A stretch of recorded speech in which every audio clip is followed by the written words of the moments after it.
हम एक विद्यालय में खड़े हैं, मार्केट की जमीन है, तो इस स्कूल को मॉल बना दिया जाए, भाड़ा पे दुकान लगा दिया जाए, तभी सेल्फ फाइनेंस पे चलेगा। आज सरकारी स्कूलों और कॉलेजों को मॉल बनाने की कोशिश की जा रही है। शिक्षा जो आपका बुनियादी अधिकार है, उसको खरीदने और बेचने की वस्तु बना दी गई है। मजेदार बात यह है कि इसकी चिंता न समाज को है, न शिक्षक को है, न विद्यार्थी को है, न सरकार को है। किसी भी चुनाव में आप शिक्षा को चुनावी मुद्दा बनते हुए नहीं देखे होंगे। जो बुजुर्ग शिक्षक यहां बैठे हुए हैं, मुझे पक्का भरोसा है कि जब वो मेरी तरह विद्यार्थी रहे होंगे तो नारा लगाते होंगे, शिक्षा पर जो खर्चा हो बजट का 10वां हिस्सा हो, कि शिक्षा के सवाल को सामाजिक मुद्दा कैसे बनाया जाए, चुनाव का और राजनीति का मुद्दा कैसे बनाया जाए। और वो अगर एक बार बनने के लिए तैयार है तो मेरा पूरा भरोसा है कि जिस तरीके से विद्यार्थी आज विपक्ष की भूमिका निभा रहे हैं, जिस तरह से विश्वविद्यालय आज विपक्ष की भूमिका निभा रहे हैं, इस देश में एक बड़ा बदलाव हो सकता है, उसकी पूरी की पूरी गुंजाइश है। मेरी आवाज जिन तक पहुंच रही है,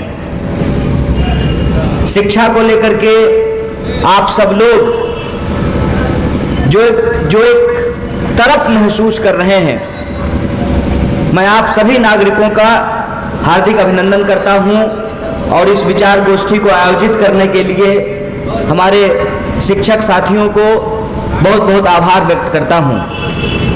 दोस्तों, वैसे तो बड़ी लंबा चर्चा हुआ है। इस लंबी चर्चा में प्रोफेसर अरुण बाबू ने और हमारे दूसरे शिक्षक साथियों ने आपको देश में शिक्षा के हालात के बारे में बताया है। मैं उन चीज़ों का समर्थन करते हुए उसमें कुछ अपनी बात जोड़ना चाहता हूं।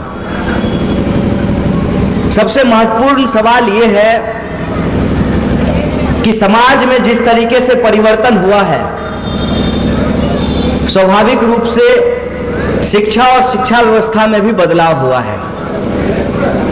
लेकिन चिंताजनक बात यह है, खास करके जो सार्वजनिक शिक्षा है, जो सरकार द्वारा पोषित शिक्षा व्यवस्था है, जिसको अंग्रेजी में हम लोग पब्लिक एजुकेशन सिस्टम बोलते हैं, पब्लिक फंडेड एजुकेशन सिस्टम बोलते हैं, उस शिक्षा व्यवस्था में कहीं ना कहीं नकारात्मक वृद्धि हुई है। नकारात्मक वृद्धि कहने का यह मतलब है कि न सिर्फ स्कूल और कॉलेजों की संख्या में गिरावट आई है, बल्कि पब्लिक फंडेड एजुकेशन सिस्टम में पढ़ने वाले विद्यार्थियों में भी कमी आई है। यहां इस आंकड़े को समझना बहुत जरूरी है कि हर 10 साल में जब जनगणना होती है, जब सेंसस होता है, तो हमारी साक्षरता का दर बढ़ रहा है, लेकिन शिक्षण संस्थानों की संख्या लगातार घट रही है। कि जनसंख्या बढ़ रही है तो उसके अनुपात में आपको डॉक्टर के क्लिनिकों की संख्या बढ़ती हुई दिखाई देगी,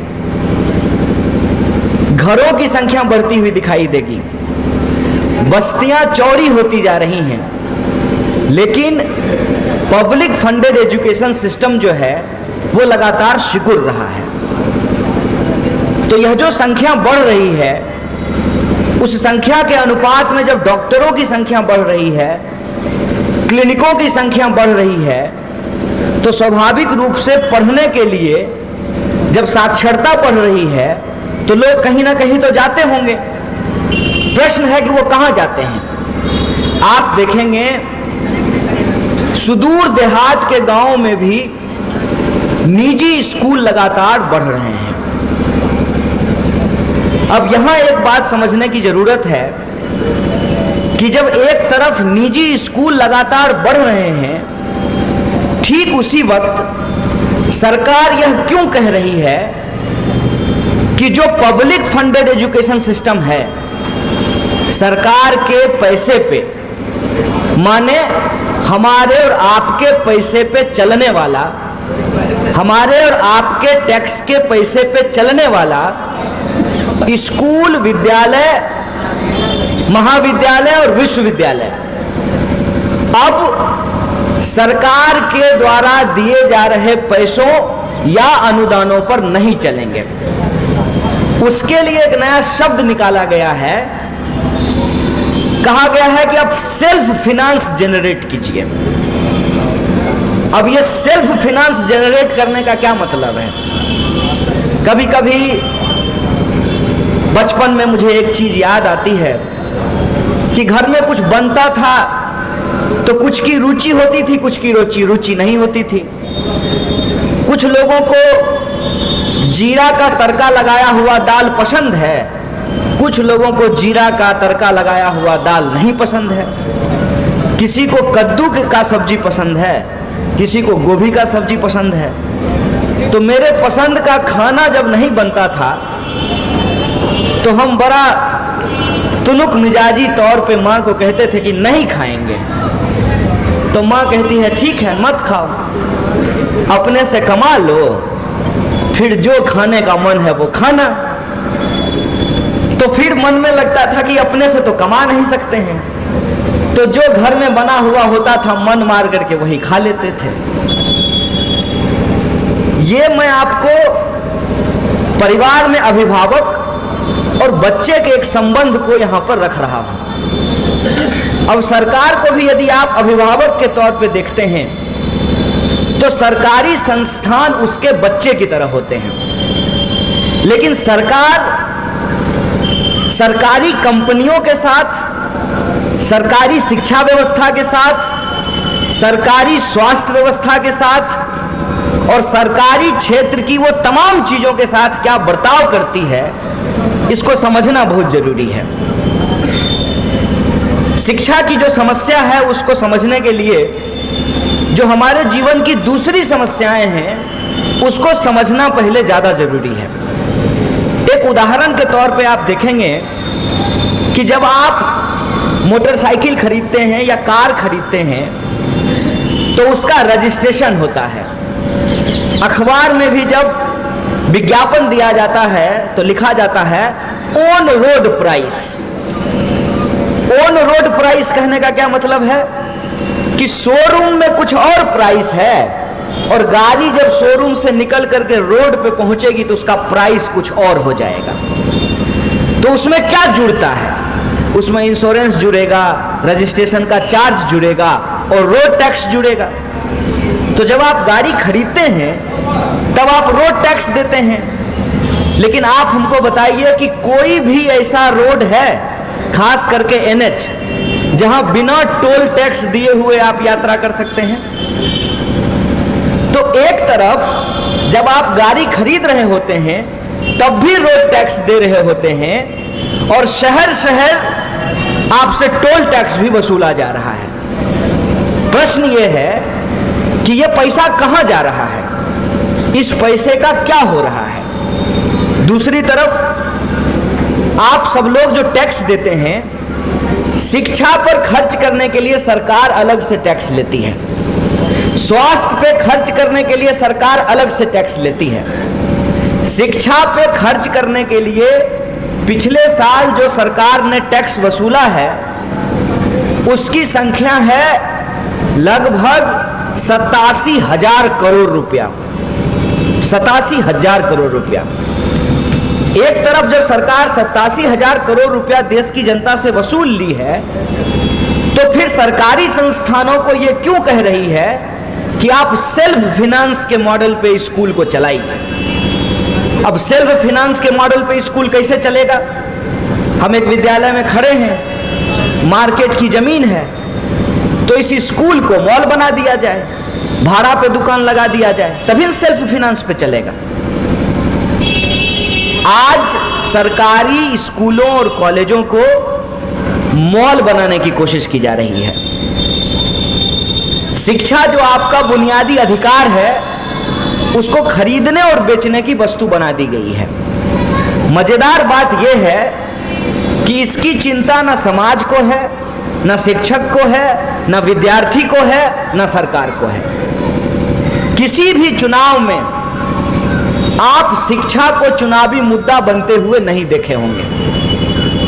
जो बुजुर्ग शिक्षक यहां बैठे हुए हैं, मुझे पक्का भरोसा है कि जब वो मेरी तरह विद्यार्थी रहे होंगे तो नारा लगाते होंगे, शिक्षा पर जो खर्चा हो बजट का 10वां हिस्सा हो। कोठारी कमीशन की रिपोर्ट आई, उस रिपोर्ट ने कहा कि कम से कम 6% जीडीपी का एजुकेशन पे खर्च होना चाहिए। हम लोग 2 से 2.5% भी जीडीपी का एजुकेशन के ऊपर खर्च नहीं करते हैं। और सबसे मजेदार बात यह है, हालांकि सरकारी स्कूलों में वैसे ही अब विद्यार्थी नहीं पहुंच रहे हैं। या तो विद्यार्थी स्कॉलरशिप लेने के लिए पहुंचते हैं या खिचड़ी खाने के लिए आते हैं। पढ़ाई की चर्चा अब नहीं होती है। मैं सरकारी स्कूल से पढ़ा लिखा हूं, मुझे याद आता है कि भाग करके शिक्षक विद्यालय आते थे ये कहते हुए, चेकिंग आने वाला है, चेकिंग आने वाला है। भाग करके आते थे, जल्दी जल्दी जो है प्रिंसिपल साहब से रजिस्टर लेकर के उसमें साइन करते थे। देर से नहीं आए, सच में चेकिंग आता था, पदाधिकारी आते थे और किसी भी वर्ग में घुस करके किसी भी बच्चे से सवाल पूछने लगते थे। अब ऐसा होते हुए आप किसी स्कूल में देखते हैं? आते हैं पदाधिकारी, अब भी पदाधिकारी आते हैं, अब भी चेकिंग होता है, लेकिन क्लास में विद्यार्थी को नहीं चेक किया जाता है। अटेंडेंस रजिस्टर नहीं चेक किया जाता है, स्टॉक रजिस्टर चेक किया जाता है। कितना चावल आया, कितना दाल आया। तो धीरे धीरे जो है विद्यालय धंधा के तर्ज पे चल रहा है। सब चीज में कमीशन है, ईमानदारी से स्वीकार कीजिए। और जब सब कुछ कमीशन और धंधा के तौर पर चलेगा तो स्वाभाविक रूप से समाज में शिक्षकों को जो स्थान मिला हुआ था वो स्थान वो नहीं बना करके रख पाएंगे। प्रधानाध्यापक जो ठेकेदार हो गए हैं, नहीं हो गए ठेकेदार, शिक्षक भी ठेकेदार हो गए हैं। तो शिक्षक भी ठेकेदार हो जाएंगे तो जो आपसे बेसी कमीशन खाया है, जो आपसे बेसी कमीशन दे सकता है, वो न गांव का पंच बनेगा, गांव का गार्जियन वो न बनेगा। आप खूब पैसा कमा लीजिएगा तो स्कॉर्पियो खरीद लीजिएगा, अब वो फॉर्च्यूनर लेकर के आएगा तो वो न मुखिया बनेगा गांव का। और बारात में अब अभिनंदन पत्र पढ़ने की संस्कृति नहीं रही है, तो शिक्षकों के पास जो वो एक काम था वो भी चला गया है। तो जिसके अगल बगल में 3-4 गो राइफल लेकर के खड़ा है, बाउंसर टाइप का, जब वो बारात में पहुंचेगा तो आइए आइए बैठिए बैठिए, उसको लोग कुर्सी देगा। पहले जब शिक्षक चलते थे तो लोग प्रणाम सर, सौंसे बाजार प्रणाम सर होता था। ये संकट है शिक्षा का कि सरकार को शिक्षा की चिंता नहीं है और शिक्षा पर निर्भर करने वाले जो 3 प्रमुख लोग हैं, विद्यार्थी, शिक्षक और शिक्षकेतर कर्मचारी, तीनों को इस बात की चिंता नहीं है। लेकिन यहां यह समझने की जरूरत है कि अगर स्कूल और कॉलेज बर्बाद होंगे तो इसका यह कतई मतलब नहीं है कि सदर अस्पताल आबाद रहेगा। सदर अस्पताल भी बर्बाद होगा और बीपी हाई स्कूल भी एक साथ बर्बाद होगा। और जब सदर अस्पताल और बीपी हाई स्कूल एक साथ बर्बाद हो जाएगा तब स्वाभाविक रूप से हर जिले में विश्वविद्यालय बने और एम्स बने, यह मुद्दा राजनीति से गायब हो जाएगा। कहीं ना कहीं हम एक गंभीर वैचारिक संकट के दौर से गुजर रहे हैं। जो ईमानदार लोग हैं मैं ये नहीं कह रहा हूं कि शिक्षक के पेशे में, शिक्षा के पेशे में ईमानदार लोग नहीं हैं। बेईमानों का कोई गांव नहीं होता है, हर गांव में बेईमान पाए जाते हैं। हर पेशे में ईमानदार और बेईमान लोग होते हैं। और यह भी नहीं है कि बेईमानों की संख्या ज्यादा है। मार्टिन लूथर किंग की एक बड़ी अच्छी बात है। वो कहते हैं कि बुरे लोग इसलिए चिल्ला रहे हैं क्योंकि अच्छे लोग चुप हैं। जो लोग ईमानदार हैं, जो लोग कर्तव्य परायण हैं, जो ईमानदारी से अपना काम करना चाहते हैं, उनको मूर्ख कहा जाता है। जो इंसान घूस नहीं ले, उसका बच्चा सिगरेट पीते हुए पान की दुकान पे कहता है, अरे हमार बाप होशियार रहते तो हमरा रूपा कमी रहते रे, छाप लेती रूपा। बाप के बेटा सिखबै छै कि आप बेईमान हो जाइए, आप बेईमानी करके पैसा कमाइए, आप घूस लीजिए और घूस लेकर के हमारे जीवन में चकाचौंध पैदा कीजिए। कितना चकाचौंध पैदा कर लीजिएगा, अंबानी हो जाइएगा। पैसा कमाने का जो रेस है उसको ऑलरेडी इस देश में कुछ लोग जीत चुका है। आप उस रेस को नहीं जीत सकते हैं। आप धन बल से नहीं, नैतिक बल से ही मुकाबला कर सकते हैं। ये आज हमारी सबसे बड़ी संकट है। और उस नैतिक बल को बनाने की, उसको सजाने की, उसको आगे बढ़ाने की जो सबसे बड़ी जिम्मेवारी है वो शिक्षकों के कंधे पे है। और आप देखिए कि अभी एमएलसी का चुनाव हो रहा है, तमाशा देखिएगा आप इसमें। मैं उस पर कोई टीका टिप्पणी नहीं करने वाला हूं। हम जब स्कूल में पढ़ते थे तो जब नागरिक शास्त्र उस वक्त होता था, सिविक्स बोलते थे हम लोग उसको, तो उसमें लोकतंत्र के बारे में भी पढ़ाया जाता था, लोकतंत्र की चुनौतियों के बारे में पढ़ाया जाता था। और लोकतंत्र की चुनौतियों में एक चुनौती जिस पे सबसे ज्यादा चर्चा होती थी कि राजनीति में धन बल और बाहुबल। तो पहले राजनीति बूथ कैप्चर करने के लिए बाहुबलियों के संपर्क में गई। बाहुबलियों को लगा कि नेताजी के लिए कब तक बूथ कैप्चर करते रहेंगे, अब हम ही नेता बनेंगे। तो राजनीति का अपराधीकरण और अपराधियों का राजनीतिकरण हुआ है इस समाज में। और सबसे दिक्कत की जो बात है, जहां सबसे ज्यादा हम लोगों को चिंतित होना चाहिए, कि जो शिक्षक हमको क्लास में पढ़ाते थे कि जनता मूर्ख है, देश में निरक्षरता बहुत है, इसीलिए जात और धर्म के नाम पे वोट होता है, इसीलिए जो है हमारा लोकतंत्र मजबूत नहीं बन पा रहा है। तो शिक्षक सब तो पढ़े लिखे लोग न होते हैं। यहाँ जात और धर्म के नाम पे वोट नहीं होता है, यहाँ पैसा लेके वोट नहीं होता है। यहाँ लोग कोना कोना कौन कोना सोतली पुतह कोना नहीं खेल रहे हैं। शिक्षा का जो संकट है उस पे हमको सतही तौर पे नहीं और गंभीरता से उसके भीतर जाकर समझने की जरूरत है कि क्यों शिक्षा का स्वरूप ऐसा बना दिया गया है कि आप सब कुछ होंगे लेकिन आपके पास चेतना नहीं होगी। आपके पास चेतना नहीं होगी, यह सबसे बड़ा सवाल है।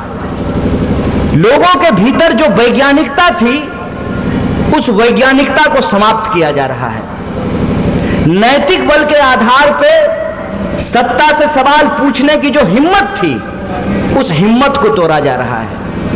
हमारा समाज है यह, हमारा देश है यह, हमारा लोकतंत्र है यह, हम इसके नागरिक हैं, इसको हमको बेहतर बनाना है। इस उद्देश्य और लक्ष्य को बदला जा रहा है और उसी का नतीजा है कि आज विद्यालय और समाज के बीच में कोई संबंध नहीं है। आज विश्वविद्यालय और समाज के बीच में कोई संबंध नहीं है। अगर मैं दुनिया के दूसरे देशों का उदाहरण आपके सामने रखूं, अभी फ्रांस में एक व्यापक जन आंदोलन खड़ा हुआ है। और वो जो जन आंदोलन खड़ा हुआ, उस जन आंदोलन में विद्यार्थियों ने आंदोलन की शुरुआत नहीं की, वर्करों ने हड़ताल का कॉल दिया, हड़ताल का आह्वान किया। विद्यार्थियों ने यह कहा कि जो वर्करों का हड़ताल का कॉल दिया जा रहा है, हम उस हड़ताल के समर्थन में हैं, उस आंदोलन में हम उनके साथ कंधे से कंधा मिलाकर के काम करना चाहते हैं, दूर हैं। और धीरे धीरे एक तबके का आंदोलन समाज के दूसरे तबकों में भी फैल गया और आज वहां की सरकार इस स्थिति में है कि अभी चुनाव होगा तो अभी सरकार हार जाएगी। इस देश में शिक्षक, विद्यार्थी राजनीति का एजेंडा सेट करते थे। आज उनसे उनकी ये ताकत धीरे धीरे छीन ली गई है। शिक्षकों को आपस में बांट दिया गया है। आप सब लोग जानते हैं कि माध्यमिक शिक्षक संघ भी अब एक नहीं है और वहां भी वही तरकीब अपनाई गई जो हर मजदूर संगठन को तोड़ने के लिए किया जाता है। जाति और धर्म का कार्ड खेल करके उसकी एकता को तोड़ दिया गया। और ये जो हमारी ताकत में कमी आई है, उसी का नतीजा है कि आज भारत की अगर हम बात करें तो विश्वविद्यालय विपक्ष की भूमिका निभा रहे हैं। आप किसी भी विश्वविद्यालय का उदाहरण देख लीजिए, चाहे जेएनयू हो, चाहे जादवपुर यूनिवर्सिटी हो, जामिया हो, एएमयू हो, देश के हर मुद्दे पे अगर पुलिस की लाठी कोई खा रहे हैं तो वो इस देश के विद्यार्थी हैं। और देश के विद्यार्थियों को समर्थन अगर कहीं से मिल रहा है तो उनको अपने ही शिक्षकों से मिल रहा है।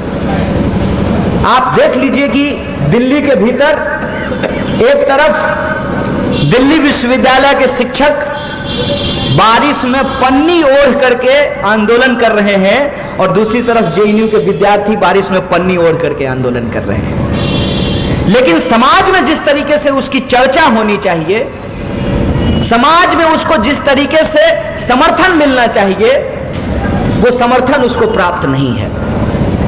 वो समर्थन उसको प्राप्त क्यों नहीं है?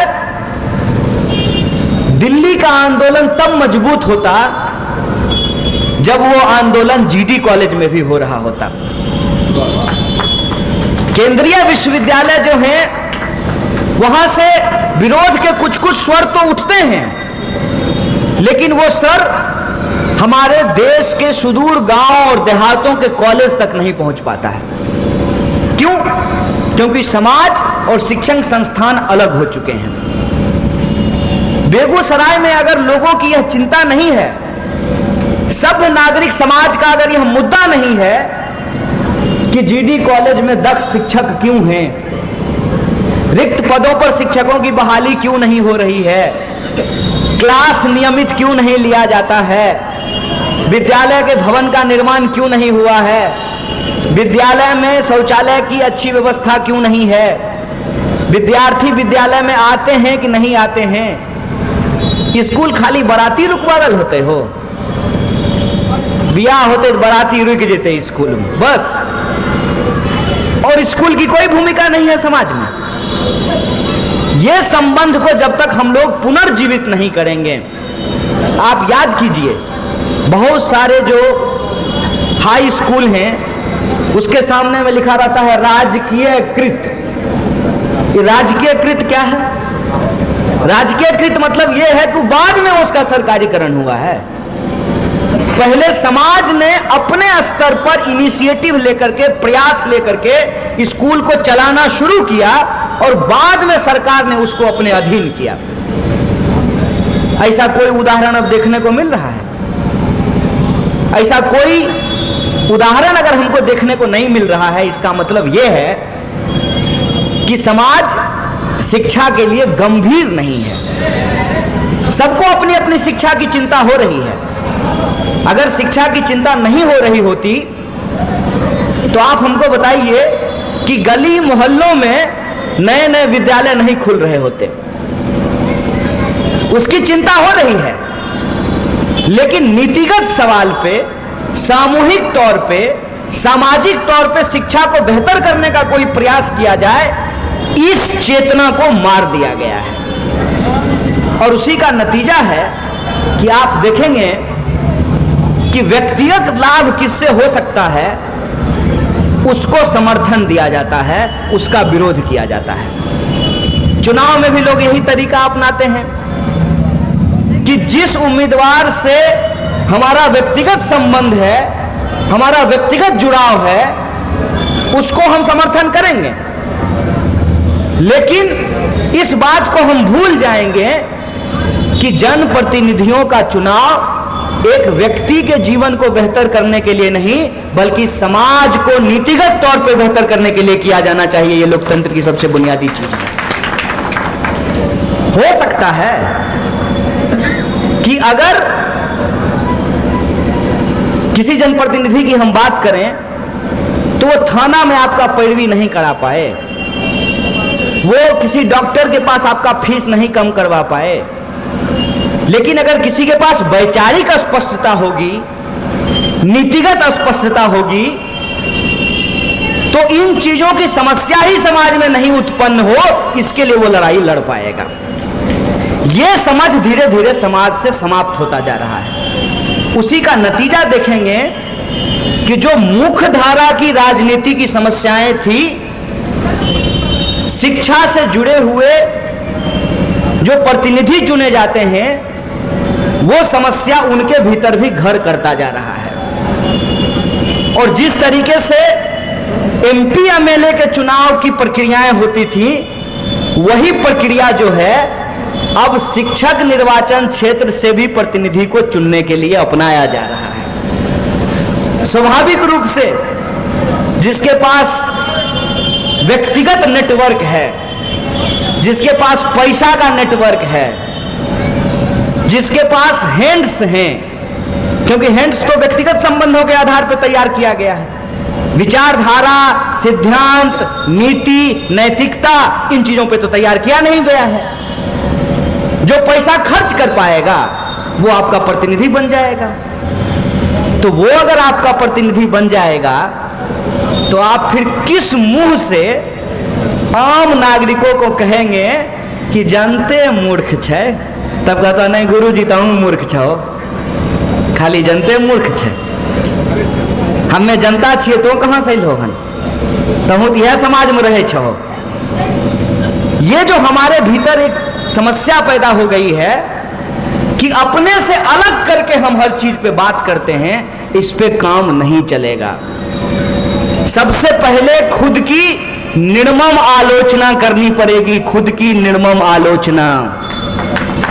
और खुद की निर्मम आलोचना यह है कि जो अफसर सरकारी स्कूल से पढ़ करके आज अफसर बने हैं, वही सरकारी स्कूलों को बर्बाद कर रहे हैं। इस बात को आप अपने दिमाग में डाल लीजिए। उसको चिंता नहीं है कि जिस स्कूल में वो पढ़ करके आए हैं, जिस कॉलेज से वो पढ़ करके आए हैं, उस कॉलेज और स्कूल को आज बर्बाद किया जा रहा है। जेएनयू जैसे संस्थान यदि इस ताकतवर सरकार के सामने खड़ा हो पाते हैं, तो उसकी सबसे बड़ी ताकत यह है कि जेएनयू से पढ़े हुए विद्यार्थी जब जेएनयू से निकल जाते हैं, तब भी उनके भीतर से जेएनयू नहीं निकल पाता है। इसीलिए वो सरकार के सामने आज खड़े होकर के टिके हुए हैं। ये संबंध हमको अपने विश्वविद्यालय के, अपने कॉलेज के विद्यार्थियों, शिक्षकों और शिक्षकेतर कर्मचारियों के बीच में स्थापित करना पड़ेगा। और शिक्षा की चिंता करने वाले जो ईमानदार और अच्छे लोग हैं, जो चुप हैं, उनको संगठित होकर के बोलना पड़ेगा। तभी जाकर के हम शिक्षा की समस्याओं पे अपनी एक मुखर आवाज को बुलंद कर पाएंगे। तब हम ये समझ पाएंगे कि शिक्षा को आज इस दुर्दशा में क्यों पहुंचाया गया है। अगर मैं पौराणिक कथाओं के आधार पर एक बात कहूं तो एकलव्य अर्जुन से ज्यादा अच्छा धनुर्धर ना हो जाए, इसलिए गुरु द्रोणाचार्य ने प्रिय शिष्य अर्जुन के लिए एकलव्य का अंगूठा काट लिया था गुरु दक्षिणा के रूप में।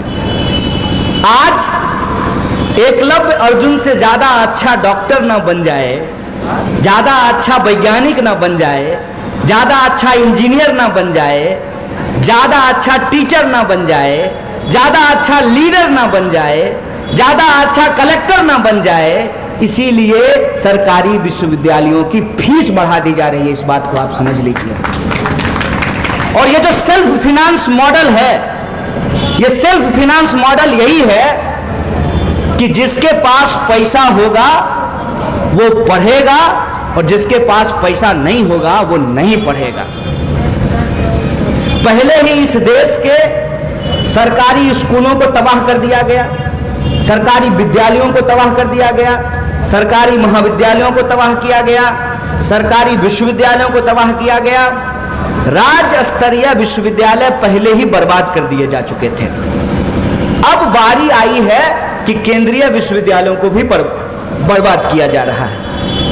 अभी आप लोगों ने अखबार में चर्चा सुनी होगी कि जेएनयू में विद्यार्थी पिछले लगभग 1.5 महीने से ज्यादा से भी आंदोलन कर रहे हैं। उनके आंदोलन का मुख्य मांग यह है कि विश्वविद्यालय की फीस जो बढ़ाई गई है उसको वापस लिया जाए। और उस पर सरकार की तरफ से जो तर्क दिए जा रहे हैं वो ये है कि जब महंगाई इतनी बढ़ रही है तो फीस भी बढ़ना चाहिए।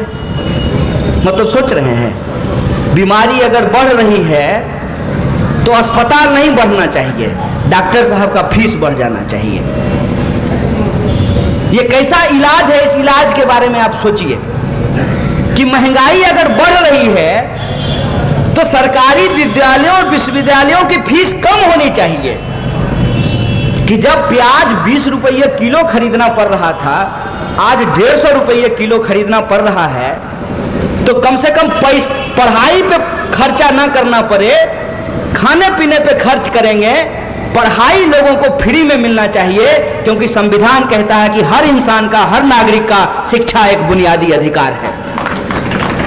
बताइए, कार खरीदिएगा अपना, रोड टैक्स दीजिएगा आप, और चौके चौक आपसे टोल टैक्स वसूलेगा। कलम खरीदिए, नमक खरीदिए, खाद खरीदिए, बीज खरीदिए, चश्मा खरीदिए, छत्ता खरीदिए, टोपी खरीदिए, हर चीज पे आपसे टैक्स लिया जाएगा। शिक्षा के ऊपर खर्च करने के लिए अलग से टैक्स लिया जाएगा, स्वास्थ्य के ऊपर खर्च करने के लिए अलग से टैक्स लिया जाएगा। और प्रधानमंत्री जी ने कहा था स्वच्छ भारत अभियान, तो स्वच्छ भारत बने इसके लिए भी आपसे अलग से टैक्स लिया जाएगा। और बाद में प्रधानमंत्री जी झाड़ू लेकर के कहेंगे कि हम बदलेंगे, युग बदलेगा, हम झाड़ू मगर मारेंगे, सड़क साफ रहेगा। तो हम तो झाड़ू मार ही रहे हैं। अपनी साफ सफाई के लिए आप रोज जाकर के बाथरूम में नहाते हैं कि आपके बदले में प्रधानमंत्री नहाते हैं? हर कोई अपने साफ सफाई का ध्यान रखता है, अपना घर साफ रखता है, लेकिन सड़क साफ रहे, नाला साफ रहे, इसके लिए तो हम सरकार को पैसा देते हैं ना। सरकार उस पैसे का क्या करती है?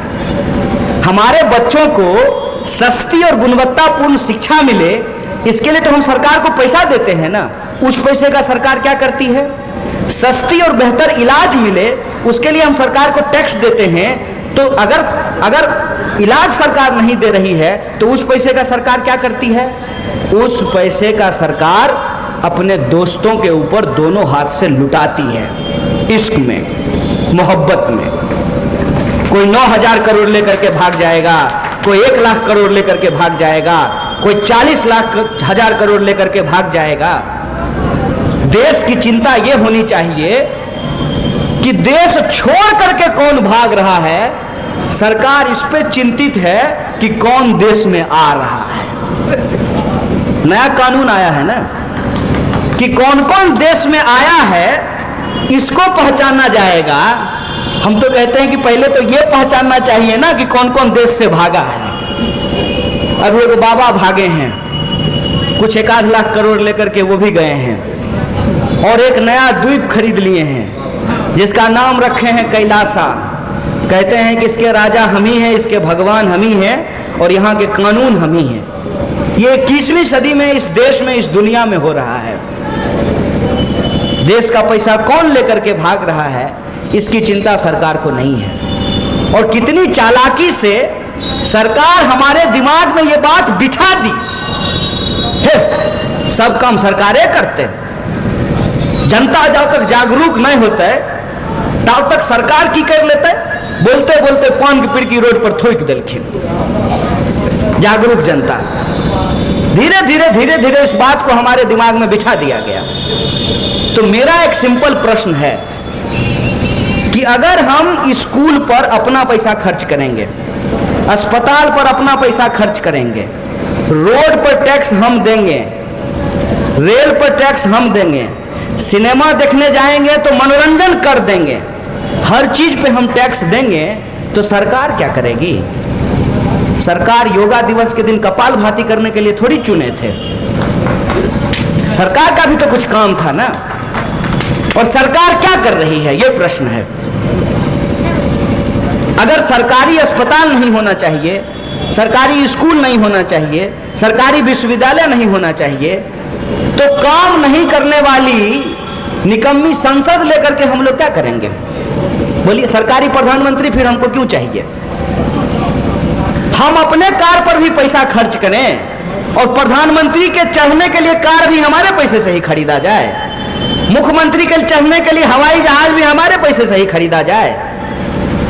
इस पर विचार कीजिए और यह बात समझ लीजिए कि सरकारी खराब, सरकारी खराब, सरकारी खराब, यह जानबूझ करके किया गया।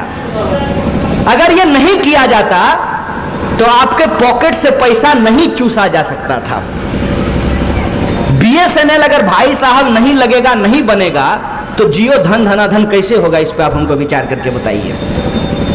और आज देख लीजिए, फ्री में मिल रहा है, फ्री में मिल रहा है। अरे कुछ भी फ्री में मिलता है क्या है? फ्री में मिल रहा है, फ्री में मिल रहा है करके सब लोग जो है फ्री का ले लिए। अब महीने महीने 200 रुपया बढ़ा के दे रहे हैं ना, आनंद आ रहा होगा नहीं? इसी को अच्छे दिन कहते हैं। अच्छा दिन और कुछ नहीं है, यही है अच्छा दिन।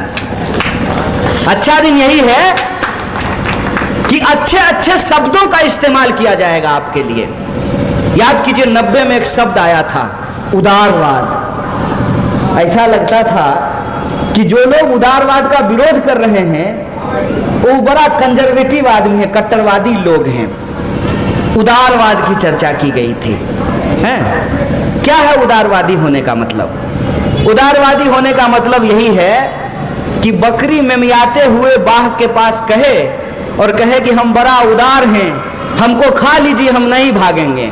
यही ना उदारवाद। इस उदारवाद की नीतियों ने आपके जीवन की तमाम चीजों को आपसे छीन लिया। स्कूल बर्बाद कर दिए गए। जिला का टॉप स्कूल होता था बीपी हाई स्कूल, हम आरकेसी में पढ़े हैं। आरकेसी में मेरा एडमिशन पर इंट्रेंस एग्जाम दे करके मेरा एडमिशन हुआ था।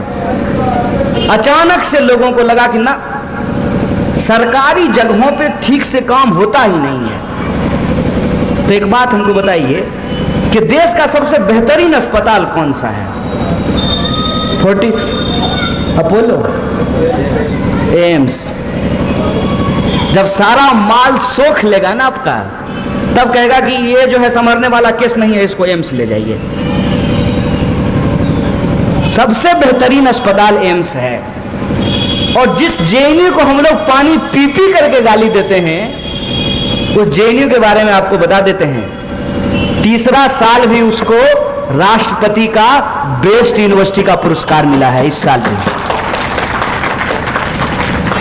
और पूरे पूरे महकमे में आप घूम करके देख लीजिए, जो आपको सबसे बढ़िया अफसर मिलेगा ना, वो जेएनयू का पढ़ा हुआ अफसर आपको मिलेगा।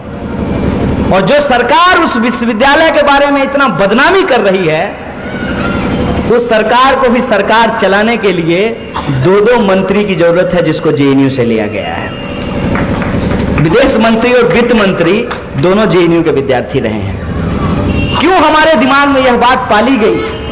हमारे दिमाग में यह बात इसलिए पाली गई कि हम अपने ही हक को जो मारा जा रहा है उसको नजरअंदाज कर सकें।